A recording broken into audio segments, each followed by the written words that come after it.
A poor woman accepted a rich man's offer to pose as his fiancée in front of his mother in exchange for refuge for herself and her child. However, things took an unexpected turn when she recognized his mother.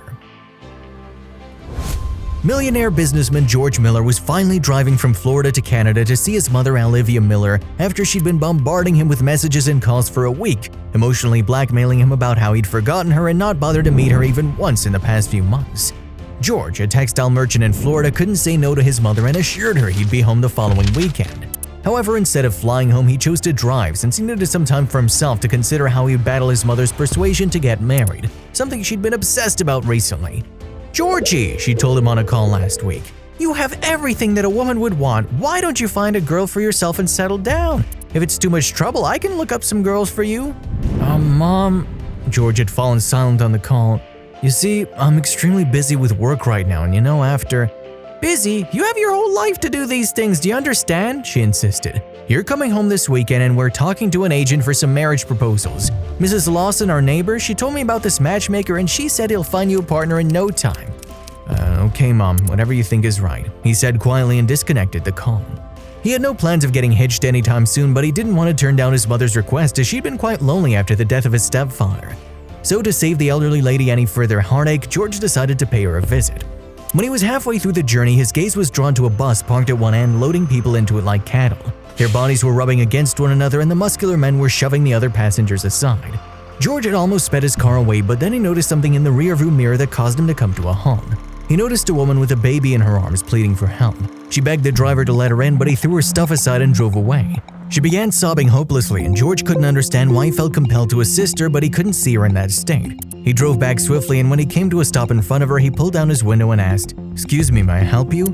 The woman, clutching her baby close to her, stared at him, a little terrified. She was dressed shabbily, her face wrinkled, though she didn't appear to be very old. "Don't worry," George reassured her. "I won't harm you or your child, I just want to help you." She looked at him for a moment then asked, "Could you please give us a lift to the city? My baby and I are stranded with nowhere to go." "Sure," he said, smiling. "Please get in." He assisted her in loading her stuff into her car and opened the door for her. She settled in the front seat, holding her baby close to her, and introduced herself. "My name's Lily and this is Amelia, my daughter. Thank you for helping us." Amelia, that's a lovely name, George thought, just like her mother. He'd already fallen for Lily's beauty at this point. Despite being destitute and impoverished, she was beautiful, and George had never felt so deeply for someone as he did for Lily. "That's no problem, Lily," he said with a friendly smile. "Your daughter's lovely and she has a beautiful name." Her lips tilted in a smile, then her eyes welled up.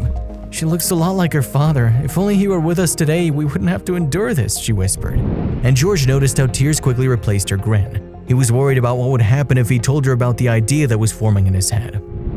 "Well, Lily," he said after a pause, "if you don't mind, I can provide shelter for you and Amelia at my mother's house. However, I'd need a favor from you." Lily's eyes slowly turned to her child and she held her tightly as if she was scared of George at this point. "Look, I don't want to do anything. Stop the car. I don't want any help. I shouldn't have trusted you," she said, scared. "Lily, please listen to me," George begged. "Don't misunderstand me. I just wanted to ask you to pretend to be my fiancé in front of my mother, that's all." "What?" Lily's eyes were wide open in astonishment. "Your fiancé?" "Yes, my mother. She's desperately after me to get married. All I want is for you to pose as my fiancé in front of her. Can you please do it for me? I promise I'll provide you and Amelia with the best facilities and you two will never miss out on anything."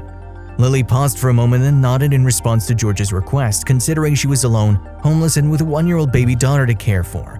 However, she had no idea she was in for a surprise at George's house. "You? What are you doing here?" Mrs. Miller gasped when she saw Lily.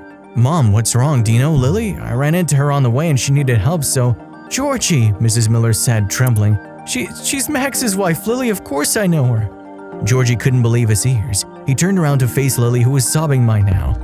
"I'm sorry I refused your help, Mrs. Miller. I thought I could look after Amelia alone, but I was wrong." "It's all right, honey," Mrs. Miller said, hugging Lily.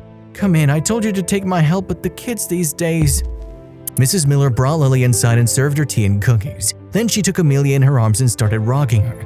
"Mom, what's going on?" George asked. "I don't get it. What happened to Max, and what's the deal with Lily and Amelia?" "Oh my goodness, Georgie," Mrs. Miller exhaled a sigh. "When Lily became pregnant a year ago, everything changed. Max divorced her and left. I knew that boy was a jerk from the moment he entered our home, but you know how I promised your stepfather that I'd look after him when he was diagnosed with cancer. I asked Lily to move in with me after seeing everything that happened, but she said she'd build a life for herself and her kid on her own, so I didn't press too hard, but now that I see them, I regret not being more firm." George was at a loss for words. He hadn't heard from his estranged stepbrother Max in years. In fact, Max didn't invite him to the wedding because they never got along, and now that he knew he'd mistreated Lily, he despised him even more. "I'm sorry your plan didn't work out, George," Lily whispered as Mrs. Miller took Amelia to her bedroom. "I wish I could be more help, but…" George hugged Lily and said, "I'm glad you and Amelia are safe, Lily. That's all I care about." Lily was a little stunned by his reaction, but she started feeling something for George too, primarily for the kind and helpful person he was. She hugged him back and thanked him for his help again. Mrs. Miller was quick to notice how the two of them had developed a fondness for each other, so after a few days she proposed to George and Lily that they get married. "Look, children," she said, "I know I'm old, but not too old to see what's going on. I think you two would be great parents to our little Amelia. She's only 1 and deserves to have a happy family." Lily and George looked at each other and smiled. They knew there was a reason why they met. 1 month later, they tied the knot.